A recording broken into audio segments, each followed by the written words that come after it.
he got a golden ticket into the United States of America. We gave him a student visa. He got into one of our most prestigious universities. We let him study alongside American kids who were the next generation of leadership. And what did he do? He decided to join up with this group that is, without a question, pro-Hamas, that was allegedly distributing pro-Hamas pamphlets, leaflets, promotional materials. He was extremely defensive of what had been done by Hamas on 10/7. And he recognized that even though he was here on a temporary status, yes, we give him a green card, but that you're not a citizen yet, that he should be in a more of a supportive role for this organization that was organizing the hell on Columbia's campus. But he still took part. He couldn't quite keep it together long enough to get citizenship. It was that important to him. And so by his own admission, he was a spokesperson for the group that was on Columbia's campus last year, causing all the havoc. Were they there to protest all the dead babies in Israel? No, they weren't. They actually looked at that as an acceptable form of armed resistance. We heard that from Khalil's own mouth, at least according to a fellow student at Columbia who posted a video of him speaking for the group whose spokesman he was, justifying armed resistance against Israel. This is, again, post 10/7. Columbia student David Lederer posted this on X on March 11th. It's a little hard to hear, but try to listen here in SOT 14A. As you've seen, Palestinians have tried multiple forms of resistance, whether it is armed, unarmed resistance, peaceful, whatever. But Israel and their propaganda always find something to attack. They tried armed resistance, which is again legitimate under international law, but again Israel it is terrorism. We've tried. Okay, so what you heard there is Palestinians have tried multiple forms of resistance, whether it's armed, unarmed resistance, peaceful, whatever, but Israel and their propaganda always find something to attack. We tried armed resistance, which is, again, legitimate under international law, but again, Israel, it is terrorism. So that's, okay, that's a point of view.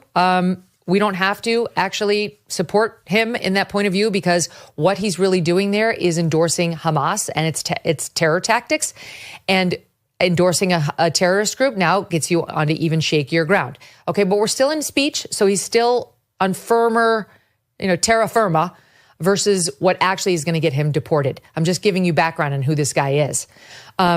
So then he goes and he decides to be the spokesperson for the group that took over Hamilton Hall, that had campus encampments, that made it difficult for Jewish students to pass from A to B on the campus of Columbia, that made it impossible for anyone, Jewish students, professors, cops, to enter Hamilton Hall, a facility for which all students pay, including the Jews. But they weren't wanted because this group took over Hamilton Hall, acted like a bunch of thugs, put barricades up against the doors, smashed windows with their keffiyehs on, and effectively held hostage for a time a couple of security guards who were in the building, including, guys, maintenance workers who weren't making a lot of dough, who felt personally threatened. But here's some video, just in case you have forgotten, about what his darling little student group that he's the spokesman for, he was the negotiator for, did at Columbia last year.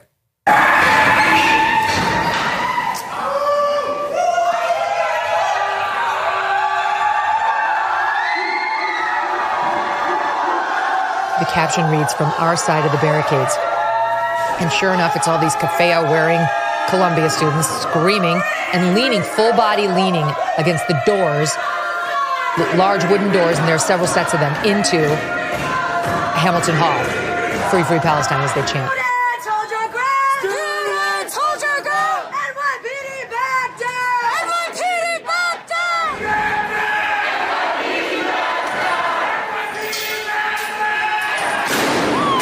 They've got ladders that they're using to barricade the doors. Stun grenades now are going off.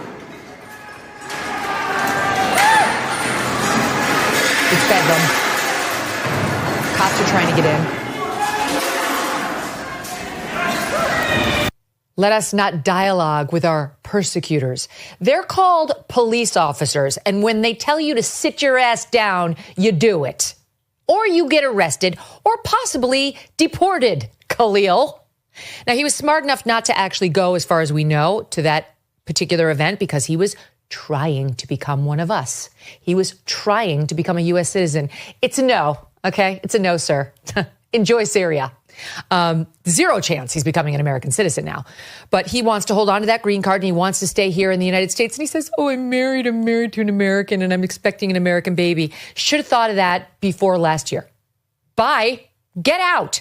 Who the hell feels sorry for this guy? He'll do fine in Syria. His ideology seems to parallel perfectly what he will find over there. You'll love it. Sharia law, you can find it in lots of places in the Middle East. Take your pick, but not here in America. Bye. So what did he do?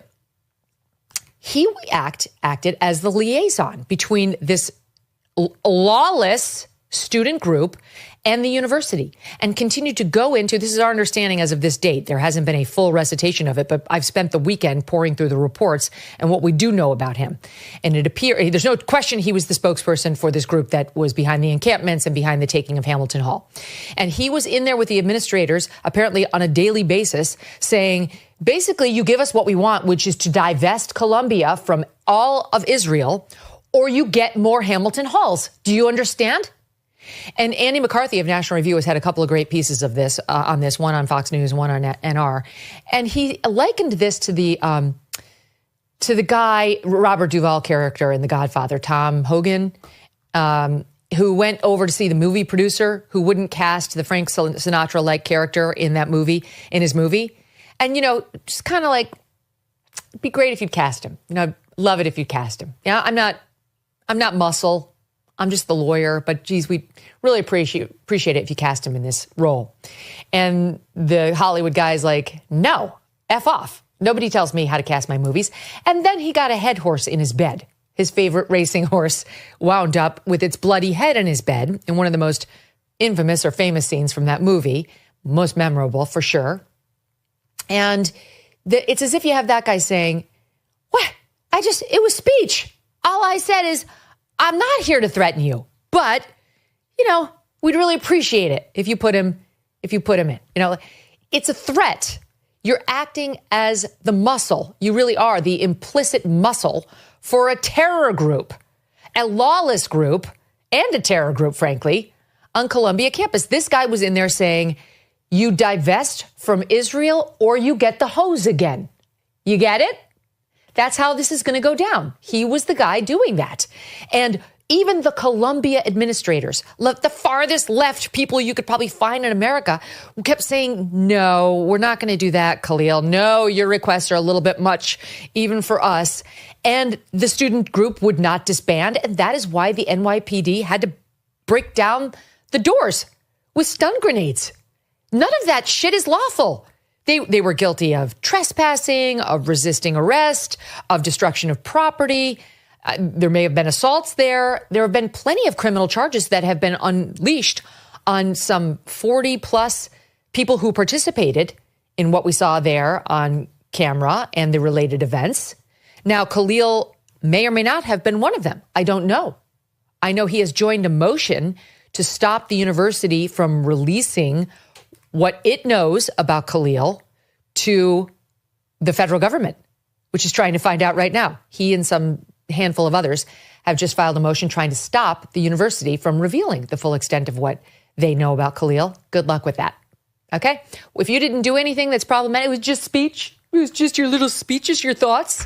Why would you want to stop it from going to the feds? You should actually be thrilled to see that go. You should be like, it's speech. Hello, I'm practically an American. I've got my green card. All I did was speak words, pro-Hamas words, but they were words. No, there's a reason he doesn't want that stuff released. And by the way, there is a question. Even if it's just words, there is a question about whether he could be deported, notwithstanding the fact that he's got a green card. Go listen to Andy McCarthy and his podcast on NR. It's well worth your time. And he talks about how this is what jihadists do and have been planning to do in America for a very long time. They try to get into the country. They try to take advantage of our laws and our Constitution, which is very permissive when it comes to the expression of ideas and the freedom of assembly. And then they try to martyr themselves and bit by bit change the law just to make it a bit more flexible, a little bit better for their side. And so there is a real reason for the Secretary of State to be able to say, I consider that person, not yet a citizen, a threat to the foreign policy of the United States of America. How so? Because we don't wish to send the message to other countries that they can send their jihad lovers over here to congregate on American campuses and try to convert our youngsters, who are impressionable young teenagers for at least the first half of college, into joining the jihad. Totally valid POV. And there's no question the Secretary of State has the power to do that. Okay, that's just speech. That's how the law is to me. Pretty clear. It doesn't, if what you're just speaking about is jihad or supportive terror, yeah, you're in trouble if you're not an actual citizen. Not if you're an American citizen, not necessarily. But if you're somebody who's less than a citizen asking us to continue the privilege of you staying here, you're in trouble, my friend. And your conduct is where I really want this to land. This guy did more than just speak. He acted like the Robert Duvall character. Nice university here. Shame if anything were to happen to it. All you have to do is divest from Israel. You can have your campus back. We'll let the Jews pass. We'll let the cops come in. We're being perfectly, I'll say it in my soft voice, the one that Khalil uses when he talks on camera, when he presumably was dealing with administrators. Yeah, I would hate for more maintenance workers to get hurt. I would hate for more cops to have to endanger their young lives. I really would hate for more property that the Jews have paid for to get destroyed here on this pretty little campus of yours, administrators. Mahmoud, get out.